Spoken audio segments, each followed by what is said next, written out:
उद्या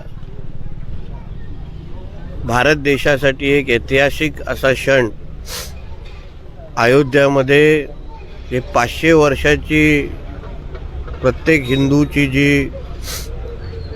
जो वाट पाहत होता ते स्वप्न उद्या अयोध्यामध्ये राम मंदिराच्या निमित्ताने पूर्ण होत आहे. आणि हे स्वप्न आदरणीय पंतप्रधान नरेंद्र मोदीजींमुळे पूर्ण होत आहे. आणि उद्या तिथं प्राणप्रतिष्ठानाचा जो कार्यक्रम जो अनुभवायला आम्हाला सगळ्यांना भेटणार आहे तो आमच्या सगळ्यांच्या आयुष्यातला जीवनातला एक सुवर्ण क्षण म्हणून आम्हा लोकांना सगळ्यांना अनुभवायला भेटणार आहे. आणि ह्याबद्दल एक हिंदू म्हणून आणि भारतीय नागरिक म्हणून आम्हाला सगळ्यांना सार्थ अभिमान आहे. कणकवलीमध्ये श्रीरामांची ही मोठी मूर्ती देखील उभारली आपण आज. उद्या उत्सवात कार्यक्रमात काय सांगतात? आज ही 15 फूटची प्रभू रामची मूर्ती आम्ही आज ह्या कणकवली शहरामध्ये उभारलेली आहे. एक भक्तिमय वातावरण आहे.